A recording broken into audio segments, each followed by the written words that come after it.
Alright guys, here it is, the new iPhone 16e. This is Apple's latest budget-friendly iPhone that goes for $599. But is this iPhone really worth the price? Today I'm going to break it all down for you guys with this phone from design, display, performance, cameras, features that are missing, and even Apple Intelligence. I bought this phone a few days ago and after using it, I have some thoughts. So should you buy this iPhone or skip it? Let's find out.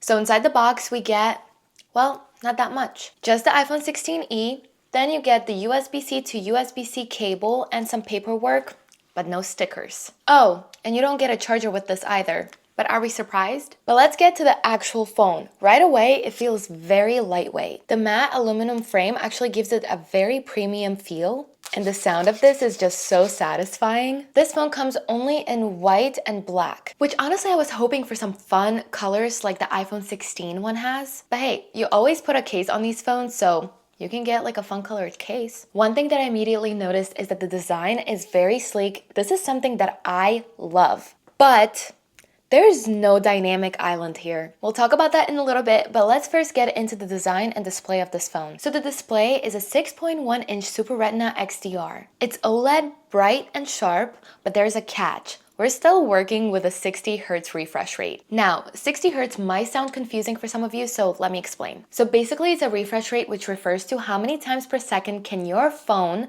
refresh an image. With 60 Hz like this iPhone 16e, your screen refreshes 60 times per second. This is mostly fine for everyday tasks like scrolling through Instagram, texting, browsing, but you will notice that smoothness when you use a phone with a higher refresh rate like 90 Hz or 120 Hz. With higher refresh rates, you basically get a smoother experience when you're scrolling through a longer list or gaming on your phone. But if you're upgrading from an older iPhone, you're not going to notice that much of a difference. If anything, your experience is actually going to be better. But if you already have an iPhone 15 or iPhone 15 Pro and you're trying to upgrade to the iPhone 16e, then you're going to be disappointed. The display is gorgeous for the price, bright enough for outdoor use, vibrant colors, and it supports True Tone for a more natural viewing experience. But again, if you're coming from a 120 Hz display like the iPhone 15 Pro, then you're gonna notice the difference in smoothness. Let's come back to the dynamic island. It is not on the iPhone 16e. We've had this dynamic island since iPhone 14 Pro. So I'm kind of sad that this phone doesn't have it. For those who aren't familiar, the dynamic island is an interactive design element Apple introduced with the iPhone 14 Pro, as I said. It's a cutout area around the front-facing camera that's turned into a live dynamic notification hub. The dynamic island basically allows you to see new notifications,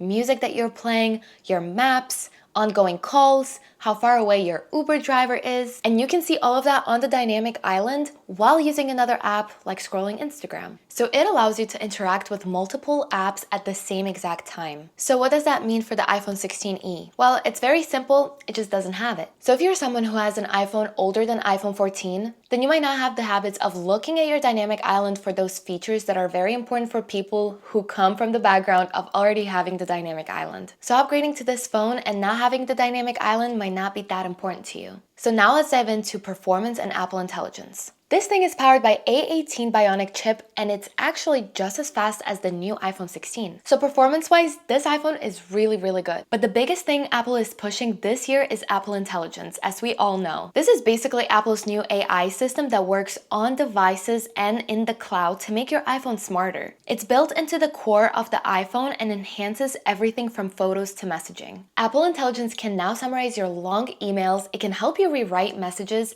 and it can even create AI images directly on your phone on your Notes app or your iMessage app. It's actually pretty cool and useful, but it's only now available on first-party apps like your Notes, iMessages, Mail, but you can't use it on third-party apps. So if you're somebody who wants to upgrade their phone and you don't have Apple Intelligence, you've never tried it, and you're excited about it, you don't have to buy the iPhone 16 or the 16 Pro. when this one has it too. And if you're somebody who is scared of AI or new to it and doesn't really know anything about it, well, unlike other phones that have AI in them, Apple's AI runs privately on your device, which means your personal data is not going to be sent out all over the internet. Everything stays local with Apple Intelligence, so this is great for privacy. Now let's talk about the cameras. Now, if you've seen the iPhone 16 and the iPhone 16 Pro, you've seen that they have the camera control button on the side right here. Apple did not put that camera control button on this device. It's not a deal breaker because guess what? We have this little action button, which means you can actually customize this button to open the camera app. So for example, that's what I did.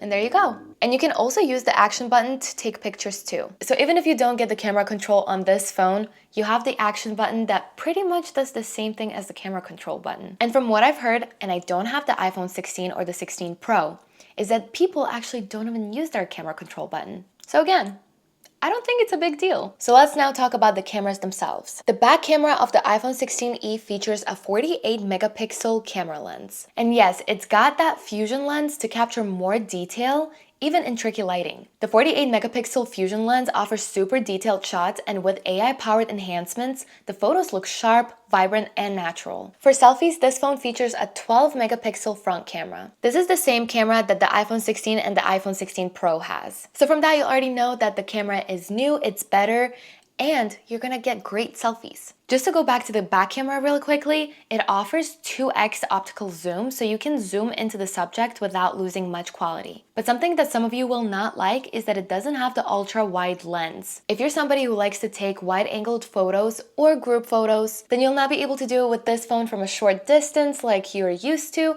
All you'll have to do is just back up and then take a photo. It's a small sacrifice for the price, but again, if you're somebody who likes those wide angled shots, then you might want to keep this in mind and consider something else. And now let's talk about the battery life. I would say it's pretty solid. Apple claims that this phone has 24-hour video playback. In my experience, I did not play videos for 26 hours to see if the battery lasts, but I did use this phone all day just like I normally would with my own phone, and it easily lasted all day, which I was very surprised by. And of course, now we have the USB-C cord, which means faster charging and one charger for all your Apple devices. But unlike all the other iPhones that have been released since 2020, this iPhone does not have the MagSafe support. So if you're somebody who likes to go out and bring a power bank portable charger to stick it on your phone and charge it all day while you're out, well, you can't do it with this one. But again, the phone's battery life is so good that you might not even need the power bank. So I think I covered everything. Now let's talk about the verdict. So should you buy the new iPhone 16e? Here's my honest opinion. This iPhone has great performance with A18 Bionic chip. It has a great main camera and selfie camera for a budget iPhone. And honestly, the Apple Intelligence is just a game changer and it's only gonna get better. And what are we missing out on? On the 120 Hz refresh rate, missing the new camera control button that the iPhone 16 and the 16 Pro has, no dynamic island on the display, and no MagSafe support. So in my opinion, if you're coming from an iPhone 13 or older,